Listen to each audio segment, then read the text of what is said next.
the battles are very murky. Can we help out? Can we support? This is some fiqh that can be discussed from this incident. Likewise, the issue of the hilfa, fudul and mutayyabin. These incidents show that, and this is a very important point for us in America, that the Prophet ﷺ was actively involved with the society of his time. Even though the society of his time was not Muslim. And he was proud of that involvement. And the causes that he got involved with are not purely religious causes. So the hilf al-fudul involves justice, involves truth, involves helping the oppressed. And later on he is saying, I am proud to have been there, and even now as a prophet and a Muslim, were I called to uphold that treaty, I would proudly do so. And this clearly shows us that getting involved in public causes is a part of being a good Muslim. And this is one of the biggest problems that we have as a minority here in America, is that we think we should only get involved in what we think are purely Islamic causes. We don't get involved with racism, with oppression, with poverty, with child abuse, with sexual abuse. We say, oh, these are just other problems.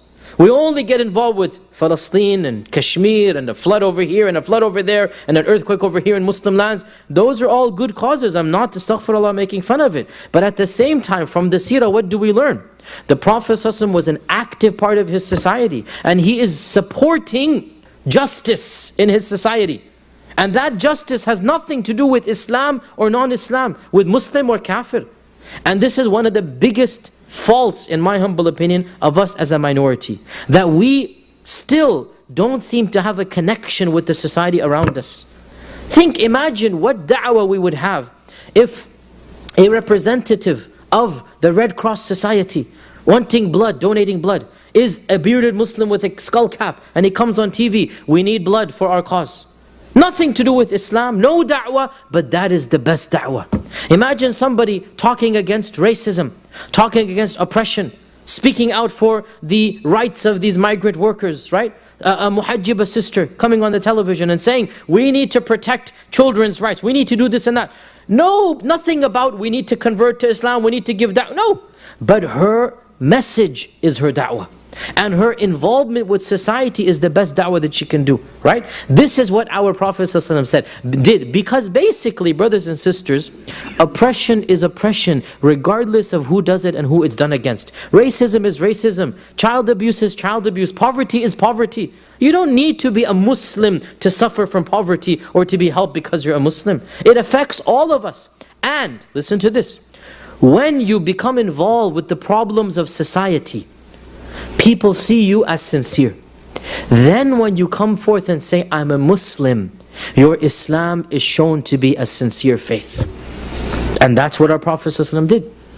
He was involved with the problems of his society, and he's solving those problems. Then when he becomes a prophet, he is known, he's loved, he's respected, his message now becomes acceptable. And nobody can come and say, who are you to preach to us? Where were you when we needed you? Where were you when society was suffering from a problem? You guys are following this point, right? And we as a Muslim community, the fact of the matter is, we are cut off from the society around us. We don't have active engagements with them. We don't have any type of cause that, subhanAllah, I need to be concerned with just as much as my neighbor for crime. Because crime affects me and it affects him. I need to be concerned about the murder rates of Memphis. I need to be concerned about all of the issues surrounding me.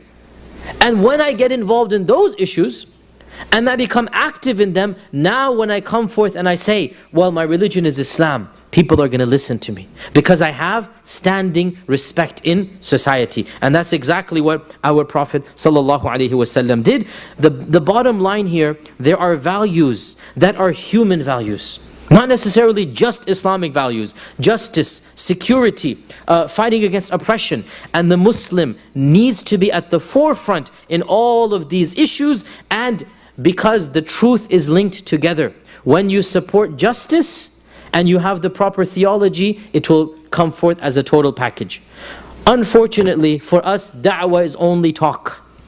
Preaching through theology. Preaching through talking to others, debating with Christians and Jews about, no, this is one minuscule aspect of da'wah. And it is not the bulk of da'wah. Our Prophet ﷺ showed us what we need to do.